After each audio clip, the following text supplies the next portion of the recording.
pleasure of welcoming Richard Goetz. He's an attorney at law and the leader of international practice at Tiecon.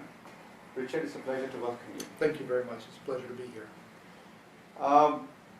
You bring a different perspective, but a very important perspective for entrepreneurs, is the help needed for entrepreneurs with attorneys in terms of their business practices, especially in the IP area.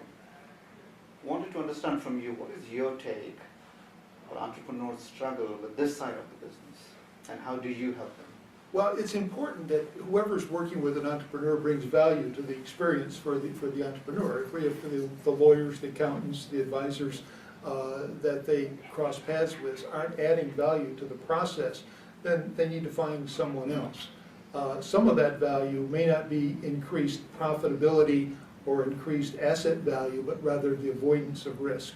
And so attorneys in particular come with a dual set of value added. One is to increase the actual value of the business by finding ways to accomplish goals in the most efficient way possible, but also to avoid risk so that the company that the entrepreneur is forming is able to do its business with a minimum amount of risk involved in everything it does, whether that's from product liability for a product, whether that's in tax associated risks or in other ways. You know, one of the major challenges for entrepreneurs at the early stage companies is, they don't have enough funds, they're still struggling to raise their funds. But there are two sides of the coin. One side is they don't realize the importance of intellectual property. The other side, if they do realize, they can't afford an attorney. How do you think they should be able to best avail the opportunities from people like you? Attorneys will talk to potential clients for at least a period of time and give them some ideas. And I recommend to anyone who's doing this and who wants to start a business or go into business that they spend some time talking to not one but to several attorneys to get an idea of what they're like, what the cost is, because frequently individuals come away thinking, I can't possibly afford this, when the conclusion after having the discussion is, this is something not only can I afford, it's something that's going to add value, as I said.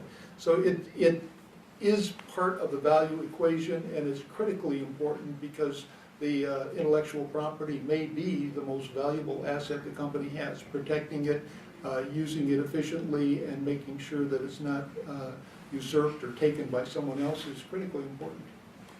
I want to take you to the international level where, regardless of what business you're in, it's a global field, it's a level playing field. There's a strong advice from many leaders in the community to entrepreneurs that at an early stage start connecting globally. What is your take on it? I think that's very good advice. Connecting in the sense of knowing what's out there, knowing who your competition is, knowing what companies are doing that parallels what you're doing is critically important. Depending on what the product is, the output of the entrepreneur's efforts are, will then depend on whether international production, international distribution, other kinds of international connections, including intellectual property, are the way to proceed, whether it's better to license, to make, or to do something else in another country. Finally, I want to get your perspective on entrepreneurship. What do you think makes a good entrepreneur from an attorney's perspective? From an attorney's perspective, I'll avoid the easy one of saying one who works well with his attorneys. I think an entrepreneur is someone who has a very inquisitive mind, somebody who's open to new ideas and to challenges, who's got a lot of courage, but not foolish courage. Courage in the sense of being willing to take risks, but knowing fully what those risks are and being able to develop a plan that works in a very complex world. Richard, thank you. I really appreciate the time. Thank you. My pleasure.